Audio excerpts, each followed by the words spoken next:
Selamat siang kepada Bapak Ibu yang ada di Atrium UG Tunjungan Plaza 1. Hari ini kita akan bincang-bincang santai bersama chef kita dari Sambal Brito. Chef kita ini kebetulan punya banyak pengalaman ya terkait dengan pembuatan sambal. Nah, hari ini kita akan bincang-bincang tips ya, cara membuat sambal yang unik ya, dan punya citra rasa khas ya. Silakan Pak, boleh maju Pak. Nah ini chef kita.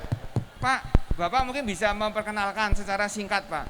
Ya. Siapa nama Bapak, terus pengalaman Bapak bagaimana, silakan Pak. Oke, nama saya Farik dari Chef Brinto. Saya produksinya sambal Pak ya. Sambal ya, betul.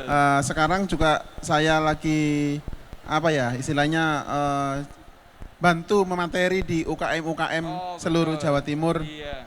Jadi kita bantu UKM untuk menemukan solusi apa sih produk yang kekinian sekarang atau apa sih produk keren nih Pak ya. Produk yang sekarang lagi diburu. Iya. Kayak gitu. Ini Pak, kenapa sih Bapak tertarik dengan sambal Pak?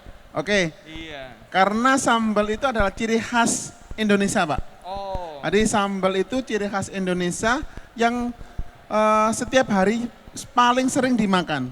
Oh, paling sering dimakan. Paling sering ya? dimakan. Oh. Karena apa?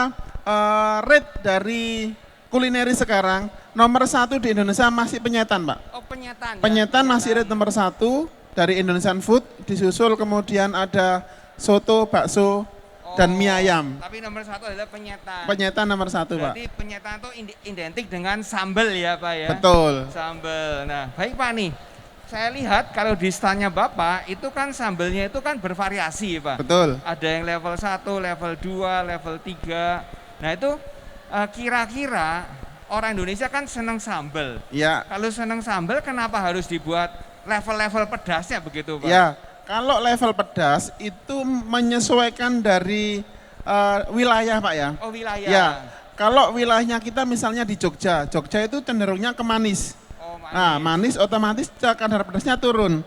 Tapi kalau kita larinya ke Sumatera, Sumatera itu penggemar pedas.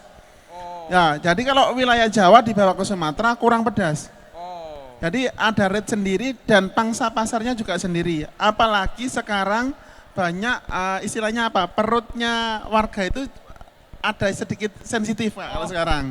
Jadi kita menyesuaikan juga. Iya. Tapi paling sering kalau kita itu produksi yang nggak pedas itu Pak untuk jemaah haji. Oh jemaah haji ya? Betul, kita sudah kerjasama dengan salah satu travel umroh haji yang setiap pemberangkatan itu mesti order sambal kita. Oh, Jadi kita ikutin grade-nya dia. Oh baik gitu. Pak. Nah gini Pak, kalau bicara tentang sambal ya Pak, katanya kalau kita menggunakan cabai itu cabenya semakin banyak tapi rasanya itu malah bukannya pedas tapi panas Pak. Iya. Nah yang membuat pedas itu adalah merica.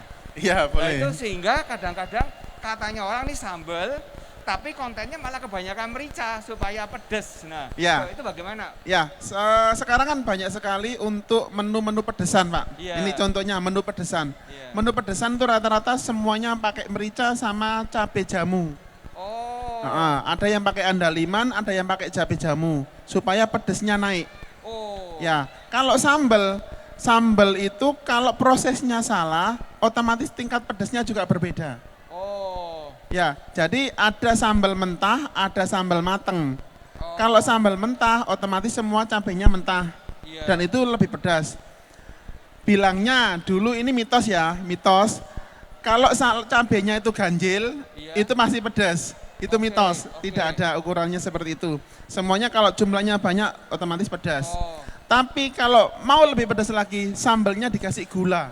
Oh, sambalnya dikasih gula Ya, itu lebih pedas ya? lebih Pak? pedas karena kalau kita Iya. makan dari awal terasa enak aja gitu, Iya. aftertaste-nya burn dia, terbakar, Oh. langsung pedas.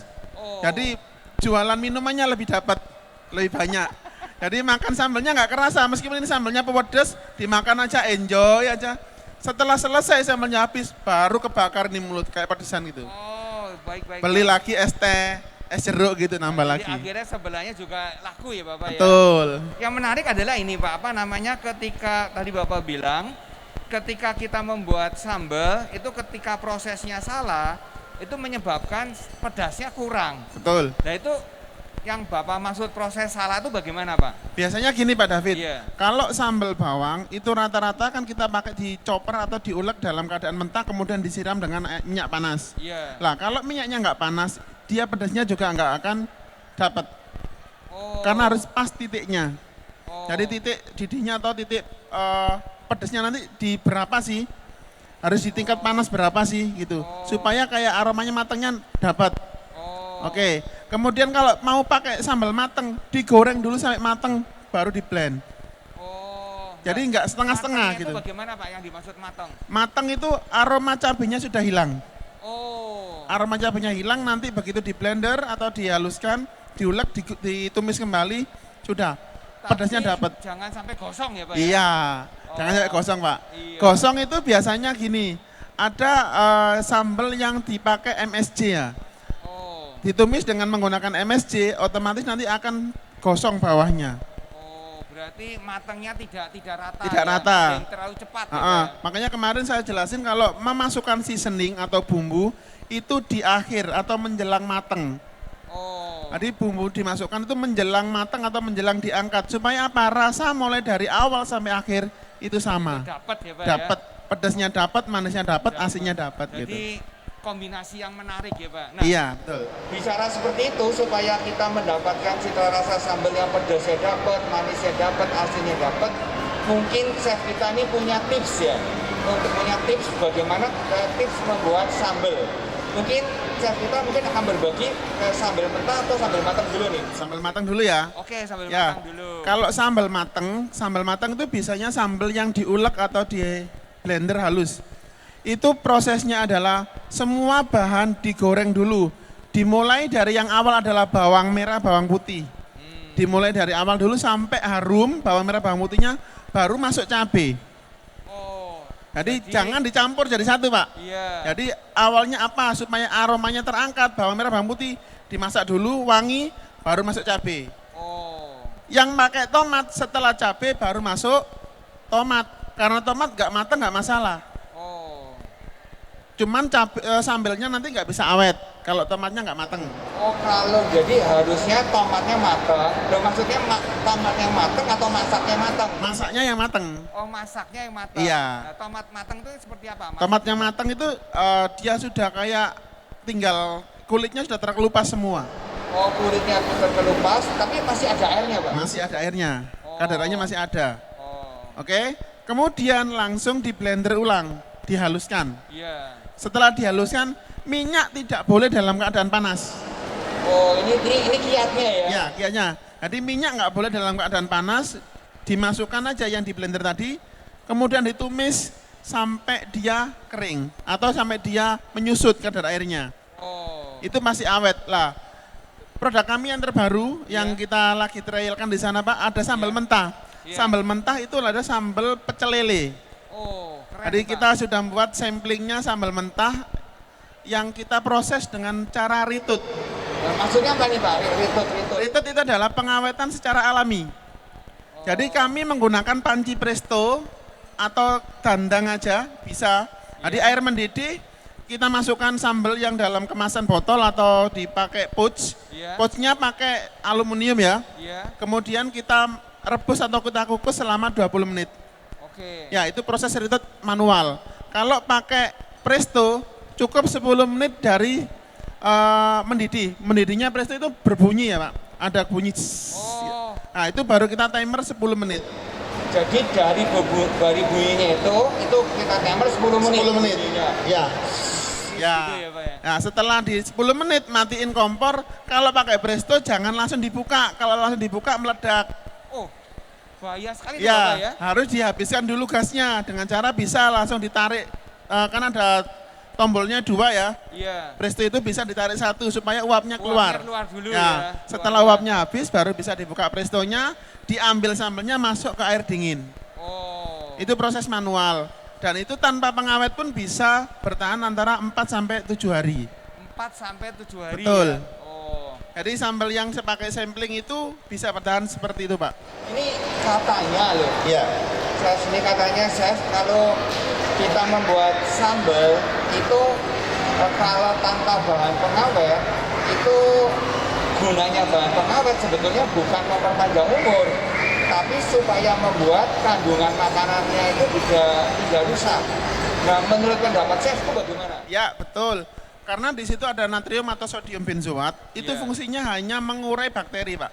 Oh. Jadi dia adalah menguraikan bakteri yang ada di sambal itu sebagai penahan supaya tidak berkeluncuran jamur. Iya. Jadi bahan pengawetnya harus sesuai dengan standar ya. Harus sesuai dengan standar. Kalau kami di sambal Brinto makainya 1 kilo 1 gram. Oh. Jadi 1 kilo bahan matang kita pakai 1 gram. Ah, Jadi kita tidak berlebihan. betul. Karena itu fungsinya hanya menahan. Kalau toh nanti itu nggak pakai, resikonya adalah waktu di pengiriman. Oh. Barang yang mengandung barang basah, itu waktu pengiriman keluar, itu rentan sekali. Kita pernah Pak kirim ke Tarakan, Iya. ordernya itu 70 botol, Iya. yang rusak 10. Oh, banyak sekali ya. Ya, padahal produksinya sama, wajan yang kita pakai juga serinya sama, sambalnya mereknya sama, tapi yang rusak berbeda-beda. Wah. Sambal cumi rusak 1, sambal asap cuma rusak 2. Iya. Akhirnya kita bingung, ini apa sih yang membuat ini rusak? Oh. Yang dulu yang tanpa pengawet.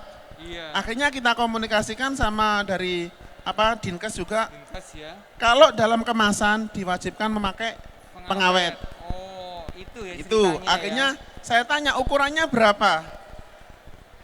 Ukurannya pakai ukuran terbawah.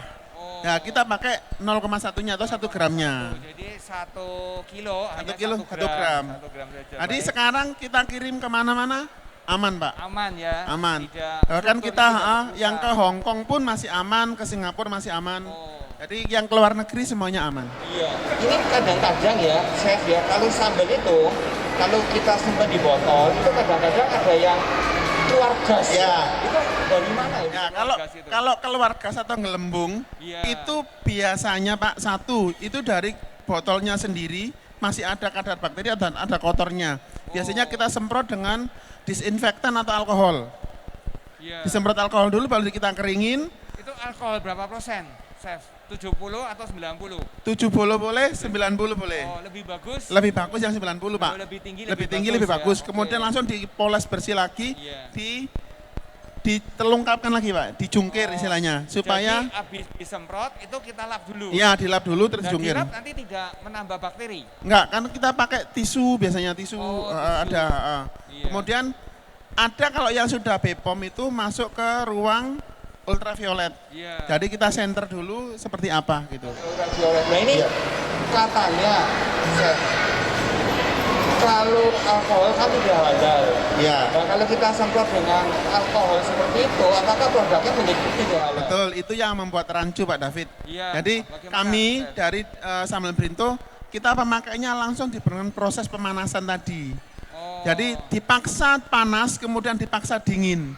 Sama prosesnya.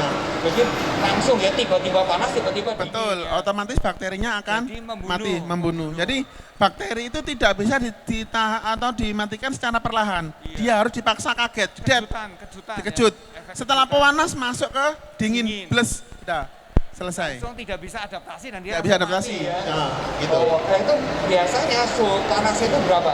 180 ke atas, Oh, panas Bener-bener 180, panas. Kalau dingin berapa? minus 18. Oh, minus 18. Iya. Oh, langsung beda sekali Ya, biasanya kalau kita pakai es batu kita pukul-pukul, kita kasih Iya. garam, kasih air masuk, plek. Oh. Sana suhunya sangat tinggi. Iya. Saya kira bincang-bincang kita dengan Chef Fahri ini dari Chef Brinto, saya kira cukup sekian ya. Terima kasih Pak Nanti David. akan kita undang lagi di sesi berikutnya ya Chef. Ya, Siap, karena ya. sangat Chef Fahri ini punya pengalaman yang sangat banyak. Iya. Yang mumpung ada di sini harus kita gali ya Chef Iya, ya. monggo Pak. Jangan sungkan-sungkan berbagi ya. Siap, Chef, ya. siap. Baik. Ya. Terima kasih Chef, kita beri aplaus untuk Chef Fahri ya. Ya, terima kasih semuanya.